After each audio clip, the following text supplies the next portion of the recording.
السلام علیکم ورحمۃ اللہ وبرکاتہ ناظرین Urdu and Arabic learning centre channel پر آپ لوگوں کا خوش آمدید اور خیر مقدم.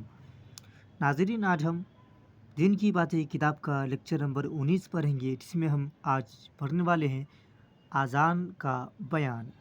چلیے ناظرین شروع کرتے ہیں. اس سے پہلے کہ جو نیو ویورس اس چینل پہ آئے ہیں ضرور اس چینل کو سبسکرائب کریں تاکہ آنے والی ویڈیو کا نوٹیفیکیشن آپ تک آسانی کے ساتھ پہنچ سکے. چلیے شروع کرتے ہیں. بسم اللہ الرحمن الرحیم. اذان کا بیان. مسئلہ: اگر کسی ادا نماز کے لیے اذان کہی جائے اگر کسی ادا نماز کے لیے اذان کہی جائے تو اس کے لیے اس نماز کے وقت کا ہونا ضروری ہے. اگر وقت آنے سے پہلے اذان دی جائے تو صحیح نہ ہوگی. بعد وقت آنے کے پھر اس کا اعادہ کرنا ہوگا، خواہ وہ اذان فجر کی ہو یا کسی اور وقت کی. ناظرین اس مسئلہ میں یہ بتایا جا رہا ہے کہ اگر کسی ادا نماز کے لیے اذان کہی جائے تو اس کے لیے اس کا وقت کا ہونا ضروری ہے. اگر بے وقت اذان دی جائے گی تو اذان نہیں ہوگی اور اس اذان کو لوٹانا پڑے گا. چلیے ناظرین آگے بڑھتے ہیں. مسئلہ: اذان اور اقامت کا عربی زبان میں انہیں خاص الفاظ سے کہنا ضروری ہے جو نبی کریم صلی اللہ علیہ وسلم سے منقول ہے.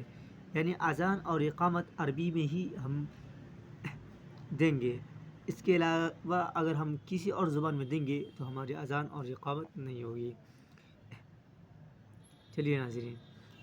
مسئلہ: مؤذن کا مرد ہونا ضروری ہے، عورت کو اذان دینا درست نہیں. اگر کوئی عورت اذان دے تو اس کا اعادہ کرنا چاہیے، اور اگر بغیر اعادہ کیے، اعادہ مطلب لوٹانا، ٹھیک ہے، اعادہ مطلب لوٹانا، اور اگر بغیر اعادہ کیے ہوئے نماز پڑھ لی جائے گی تو گویا بے اذان کے پڑھی گئی. ناظرین اس مسئلہ میں یہ صاف صاف اور واضح طور پر لکھا ہے کہ عورتوں کا اذان دینا منع ہے. عورتیں اگر اذان دے گی تو اذان بالکل بھی نہیں ہوگا، اذان کو لوٹانا پڑے گا. یہاں پہ لاسٹ لائن میں یہ بھی بتایا جا رہا ہے کہ اگر عورت کے اذان سے اگر ہم نماز پڑھ لیے تو گویا ایسا ہے کہ جیسا کہ ہم نے بے اذان کے ہی نماز پڑھ لی. ٹھیک ہے. مسئلہ: مؤذن کا صاحب عقل ہونا بھی ضروری ہے، اور اگر کوئی ناسمجھ بچہ یا مجنون یا مست اذان دے تو معتبر نہ ہوگی. ناظرین مؤذن کا ایک دم صاحب عقل یعنی عقل مند ہونا ضروری ہے، اور اگر کوئی ناسمجھ بچہ یعنی جس کو سمجھ بوجھ نہ ہو یا مجنون مطلب پاگل یا مست اذان دے تو معتبر نہ ہوگی، یعنی اس کے اذان کا کوئی اعتبار نہیں ہوگا، یعنی سراسر اس کے اذان کو نہیں مانی جائے گی. مسئلہ: اذان کا مسنون طریقہ یہ ہے کہ اذان دینے والا دونوں حدثوں سے پاک ہو کر کسی اونچے مقام پر مسجد سے علیحدہ قبلہ رو کھڑا ہو، اور اپنے دونوں کانوں کے سوراخوں کو کلمہ کی انگلی سے بند کر کے اپنی طاقت کے موافق بلند آواز سے ان کلمات کو کہے: اللہ اکبر 4 بار، پھر اشہد اللہ الہ الا اللہ 2 مرتبہ، پھر اشہد अन्ना मुहम्मद रसूल अल्लाह 2 बार, फिर हय्या अल सलाह 2 मरतबा, फिर हय्या अल फलाह 2 मरतबा, फिर अल्लाहु अकबर 2 मरतबा, फिर ला इलाहा इल्लल्लाह 1 मरतबा, और हय्या अल सलाह कहते वक्त अपने मुँह को दाहिनी तरफ और हय्या अल फलाह कहते वक्त अपने मुँह को बाएं तरफ फेर लिया करे। इस तरह के सीना और कदम क़िबला से ना फिरने पाए। और फज्र की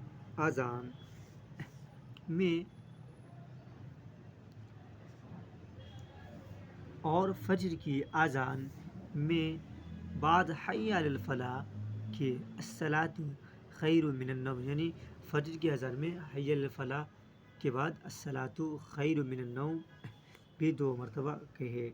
बस कुल अल्फाज अज़ान के 15 हुए और फज्र की अज़ान में 17, और अज़ान के अल्फाज को गाने के तौर पर ना अदा करें। तमाम अल्फाज ठहर ठहर कर कहे। नाज़रीन, इस मसले में ये बताया जा रहा है कि अज़ान का मसनून तरीका ये कि अज़ान देने वाला दोनों हदसों से पाक हो, यानी हदस अकबर और हदस असगर, यानी बड़ी और छोटी नापाकी दोनों से पाक हो, और किसी ऊंचे मकाम पर मस्जिद से अलहदा यानी अलग क़िबला रू खड़ा हो और अपने दोनों कानों के सुराख हो। या आम तौर पर आप लोग देखते होंगे, इसमें समझाने वाली कोई बात नहीं है। हमारे गांव मोहल्ले में जो लोग अज़ान देते हैं उसको हम बारहा देखते हैं कि कैसे अज़ान देते हैं। चलिए हम आगे बढ़ते हैं। मसला इक़ामत का तरीक़ा भी यही है। जिस तरीक़े से अज़ान है उसी तरीक़े से इक़ामत का यही तरीक़ा है। सिर्फ़ फ़र्क इस कदर है कि अज़ान मस्जिद से बाहर कही जाती है और इक़ामत मस्जिद के अंदर, और अज़ान बुलंद आवाज़ से कही जाती है और इक़ामत पस्त आवाज़ से। और इक़ामत में अस्सलातु खैरुम मिनन नौम नहीं कहा जाता, बल्कि बजाय उसके 5 वक्त में क़द क़ामतिस सलाह 2 मरतबा कहे। और इक़ामत कहते वक्त कानों के सुराखों का बंद करना भी नहीं, और इक़ामत में हय्या अलस सलाह और हय्या अलल फलाह कहते वक्त दाएं बाएं जानिब मुँह फेरना भी नहीं है। यानी यहाँ पे ये बताया जा रहा है, और इक़ामत कहते वक्त कानों के सुराखों का बंद करना भी नहीं, और इक़ामत में हय्या अलस सलाह और हय्या अलल फलाह कहते वक्त दाएं बाएं जानिब मुँह फेरना भी नहीं है। यानी इक़ामत जब हम कहेंगे तो इक़ामत में हय्या अलस सलाह और हय्या अलल फलाह के कहते वक्त जैसे हम आम तौर पर अज़ान में मुँह को फेरते हैं, यहाँ पर फेरना नहीं है। ठीक है। चलिए नाज़रीन, मसला 3-4 मसला हमने रीड किया है। सब मसले को एकदम आसान तरीके से हमने कवर किया है, और इसमें सब लाइन में एकदम क्लियर और वाज़ेह तौर पर लिखा है। इसमें समझाने वाली बात कोई नहीं थी, इसलिए हम इसको वीडियो की लेंथ को न बढ़ाते हुए हम बहुत शॉर्ट में अज़ान के बयान को ख़त्म किया है। नाज़रीन, वीडियो को एकदम गौर से देखिएगा, और जहाँ पर भी डाउट हो अपने डाउट को कमेंट बॉक्स में ज़रूर मेंशन कीजिएगा। और नाज़रीन, एक ऐलान ये भी है कि जिन लोगों को पर्सनल क्लास चाहिए, हम बार बार ऐलान कर रहे हैं कि जिन लोगों को ये पर्सनल क्लास चाहिए वो हमसे कांटेक्ट कर सकते हैं। और कांटेक्ट करने का रास्ता ये है कि वो मेरे यूट्यूब चैनल के होम पेज में जाइए, वहाँ पर मेरा इंस्टाग्राम का लिंक और मोबाइल नंबर दिया गया है। आप उस पर सिंपल कॉल और SMS कर सकते हैं। हम आपकी कॉल और SMS का रिप्लाई करेंगे।